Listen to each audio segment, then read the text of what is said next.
હવે આગળનો પોઈન્ટ એવો છે કે અસલ અને નકલમાં શું ફેર છે? કે અસલ અને નકલ બેમાં ફેર શું હોય? હા, તો અસલ એ અસલ, એના તોલે બીજું કોઈ હોય જ નહીં. અને નકલ એટલે કે કોપી, બનાવટ કરી હોય તે, ઝેરોક્ષ. હા, આમાં કદાચ કોઈની વ્યક્તિગત કે મત પંથવાર ટીકા નથી, પણ જ્યારે અસલમાં બગાડ થતો હોય ત્યારે એને કોઈ પણ રસ્તે થતો બગાડ અટકાવવો જરૂરી છે. જેમ કે ટોપલો ભરેલી કેરીઓની અંદર એકાદ કેરી તૂટીને ભરદું થઈ જઈ હોય તો એ એકલીને કાઢી નાખવામાં મજા છે, નહીતર આખો ટોપલો એકબીજાનો પાહ અડીને આખો ટોપલો કેરીઓ ફેલ જશે. માટે નકલ છે એ અસલને અવગણના કરવાના ધંધા છે. હા, જે અસલ છે એ તો અસલ જ છે. ઘણા મહાપુરુષોએ કીધું હો કે અસલના યુગ એવા હતા, એને કોઈ સંત અથવા તો જ્ઞાની પુરુષો જાણતા હતા. હવે જ્યારે એમાંથી નકલ થાય એટલે માનવું કે હવે અસલનો અટકાવ થશે, ઢંકાવ થશે અને નકલી વાતોવાળા પૂજાતા થશે, પાખંડવાળા પૂજાય. એટલે જ્યારે જ્યારે નકલની બહુમતી વધે એટલે અસલનો લોપ થાય, ધક્કો અડ અને લોકો આપણે બધા વિશ્વાસ ગુમાવી બેસીએ. હા, કારણ કે અસલ હોય એ ભીતરમાંથી આવતું હોય, જ્યારે નકલ હોય એ ઉપરનું ગોખેલું જ આવતું હોય. હા, જેમ ગુમડું અગર તો તાવ એ ભીતરમાંથી થતો બહાર આવે, પછી ખબર પડે. અને મટે તોય ભીતરથી રૂઝાતું આવે અને પછી મટે. પણ પડ્યા બાદ જે આખડી હોય તો એ ઉપરથી થતું મોય જાય અને પરિણામે મોટું નુકસાન આપે.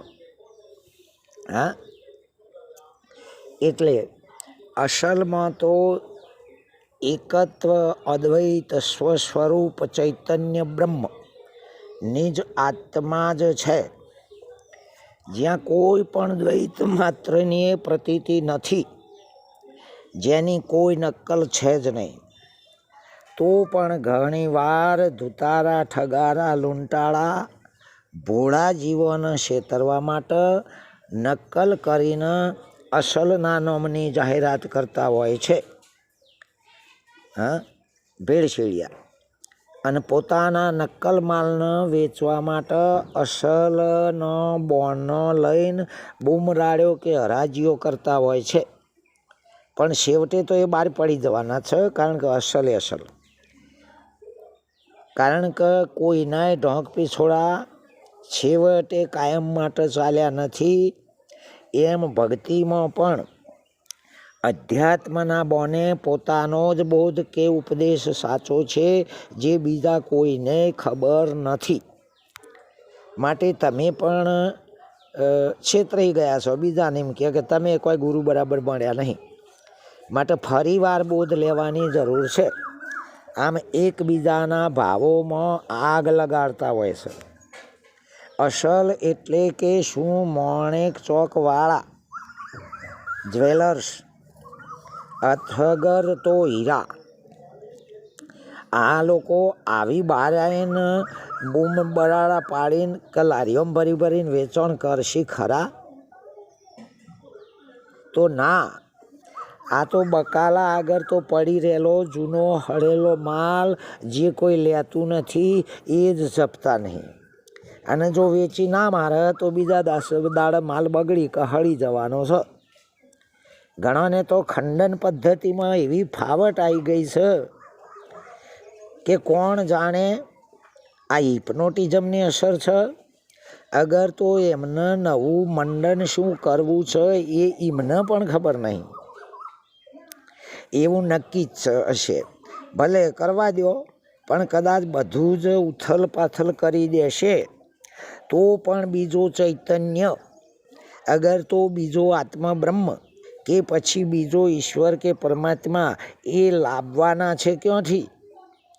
માટે નકલ જે છે એ તો ઊંટ કે બળદ કે પછી ના ગોઠે એવા જાનવરોના માટે હોય, કારણ કે એમ કરતો સીધો રહી. હા, એટલે જે અસલ હોય એ અસલ રહેવાનું છે. હા, એમ છતાં પણ ઘણીવાર તમે જોજો એરંડા વાયેલું, દિવેલા વાયેલું ખેતર હોય તો એને પોતાનો આહાર કે ચારો સમજીને ભોળી ગાયો, જે ગાય માતા કહેવાય, આવી ભોળી ગાયો ખેતરમાં પેસી જઈને એનો આહાર એટલે એરંડા કે દિવેલા ખાય. પરિણામને તેમને મેણો ચડે, બેભાન થાય. એ મેણો ચડ્યા વગર રહેવાનો જ નહીં. એ પછી એ પહેલાં એવી માન્યતા હતી કે જુવારનો હોઠો એટલે ડોકો હાથ ગઠવાળો હોવો જોઈએ, એના ઉપર ફેરવીએ 7 વખત એટલે એ મેણો ઉતરી જાય છે. આ કદાચ ગમે તે હોય કે કોઈક વૈજ્ઞાનિક કારણ હોય, એ વૈજ્ઞાનિક કારણ તો હોવું જોઈએ. માટે એ મેણો જ્યારે ત્યારે ઉતરવાનો છે, અને જો એમ ના કરે તો એ ગાય મરી જ્યાં વગર બીજો છૂટકો નહીં. ઘણા તો પોતાના ઘેર, અગર તો પોતાના આશ્રમોમાંથી મોટી મોટી બેઠકો ગાદીઓ પરથી નેચે ઉતરતા જ નહીં, અને બીજાને સેવા કરવાનું કહેતા હોય, એવું બોલતા હોય ને કે સેવા એ જ ભક્તિ છે, સેવાથી જ મેવા મળશે. હા, અને એવા સૂત્ર બોલતા હોય કે સુદામાનું નામ પડ્યું અને શ્રી કૃષ્ણ એમનો એક છેડો નીકળી ગયો છતાંય ખબર ના રહીને દોટ મૂકીને ગયા. હા, વળી પાંડવોના યજ્ઞમાં ભગવાને જાતે પતરાળો ઉપાડ્યો હતો. જોરદાર દ્રષ્ટાંતો આપતા હોય, પણ એ ખુદ ઊભા થઈને કોઈને પોણી પાતા નહીં. અમરતાની વાતો કરવાવાળાની તો કોરોનામાં ખબર પડી ગઈ હતી, કારણ કે એ નકલ હતું. કોઈને ઘેરે ના પહેવા દે ના આવ્યા હોય તો એ વસ્તુઓને ધોઈ નાખવી પડતી હતી. હા, અસલ, કારણ કે એ વૈજ્ઞાનિક નિયમ હતો અને આપણા બધાના માટે હિતકારી હતો, એનું પાલન કરવું જરૂરી હતું. પણ એ વખતે જ્ઞાન તો શિખર ખબર જ નહીં જોઈતું એ. બાકી અસલ એ અસલ. હા, માટે એ સાચવવાનો સમય હતો અને એ અનુકૂળ રહેવું જોઈએ. હા, એટલે બીજું કહીએ આપણે કે ભક્તિના બોના તળે આપણે ઘણું બધું કરીએ. જો નકલ તો એવી છે કે તોરલે એક કીધું હ કે નકલ કરવાથી એટલે કે હાથમાં દીવો હોય ને કૂવો પડવા જાય એવાને અધૂરિયા કહેવાય. અને ગંગા સતીએ પણ કીધું કે ના કરવો અધૂરિયાનો સંગ. હા, એમ આપણે અસલની વાતને જાણતા હોવા છતાં પણ બનાવટ કરીએ એને નકલ કહેવાય. હા, અસલ છે એમાં પોતાને ખતમ થઈ જવું પડે છે. કોઈ પણ વ્રતિ બહાર ગયા વગર, કોઈ પણ પોતાનું કોઈ પણ સાચવ્યા વગર, અગર તો એને સંભાળ્યા વગર ખતમ થઈ જવું પડે છે. અસ્તિત્વ મટી જાય છે. જાણે નકલ છે એ પોતાનું હોધીને બીજાને ખતમ કરવા માટેની નકલ હોય છે. નકલ એટલે બીજાને ખતમ કરવા માટેની વાતો. હા, એમ છતાંય તમે જુઓ તો પતિવ્રતા નારી એ પોતાના પતિ સિવાય એ બીજી વાર કદાપી પણ ચોરીમાં ફેરા ફરવાની નથી. નહીં આપણા ગયડા કહેતા કે રૂડિયો એ રૂડિયો, બાકીના બધા ભાઈ બાપ. આવી વાતો આવતી. સતી અનસુયા, સતી આ બોલે જસમાં. અરે ભારતીય સતી સન્નારી વિરંગનાઓ એ હકીકતમાં અસલ હતી. અને અસલના કુંખે અસલ હોય, અસલના કુંખે અસલ હોય એ તો રોણીએ રોણાની પજ, માઢુએ માઢું હોય. દાસીએ જો રોણાની પજ તો આ કુળ પૂછવા કોઈ જોત જ નહીં ને.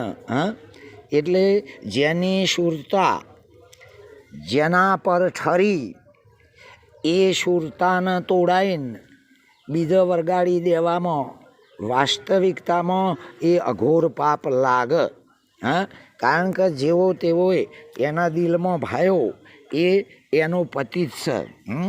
કાળો ન હતી કુબડો, ગરીબ અને હોય ગમાર, સર્વગુણહીણ હોય ભલે તો પણ શિરતા જ. આવું આ ભારતીય સન્નારી એટલે સુરતાના માટે કહેવામાં આવ્યું છે. અને ગમે તે હોય પણ વિશ્વાસ હોય, નિષ્ઠા હોય, એ એને ચોક્કસ આગળ લઈ જાય. બધી વાતોમાં નિષ્ઠાનો અર્થ થાય એને પોતાના ઉપરની પતિ જ. અને અનિષ્ઠા એટલે અંધશ્રદ્ધા એ ન થાય કે જેમ કોક કે એનું ફરી જવું. માટે અસલ એ અસલ છે. અસલમાં એ સદગુરુએ આપણને વાત બતાવી દીધી છે કે જે અસલ તો શું છે એ આપણે કઈ રીતે કહી શકીએ. અસલ શું છે એ કઈ રીતે કહી શકીએ. કારણ કે એને વાણીમાં લાવવા જઈએ તો એ અસલમાં વાણીએ નહીં ને વાણીમાં એ આવતું નહીં.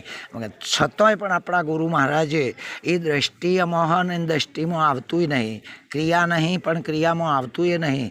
છતાંય પણ આપણા ગુરુ મહારાજે આપણા ઈષ્ટદેવે એટલી બધી આપણા માટે જહેમત કરી, મહેનત ઉઠાઈને જે અશક્ય હતું એને શક્ય બનાવી દીધું છે. અને જેનાથી આપણે ગભરાણા હતા, જેનાથી આપણે ના હતા ફરતા હતા, એ શક્ય હતું એને અશક્ય બનાવી દીધું છે. આવો સદગુરુ અને એનો પ્રમાણો આપણા શાસ્ત્રો, આપણા જ્ઞાની પુરુષો આપતા જ હોય છે. માટે રીતસર અસલ એ અસલ અને નકલ એ નકલ, કોઈને કશું ટીકા અગર તો ઉતારી પાડવા માટેના ઈરાદા નથી. પણ અસલને જાણે ઘા વાગે તાણે અસલ માણસો જંપીને બેહતા નથી. યા હોમ કરો કે. ઓમ તત્સત. પરમાત્મા સદગુરુ મહારાજનું જય.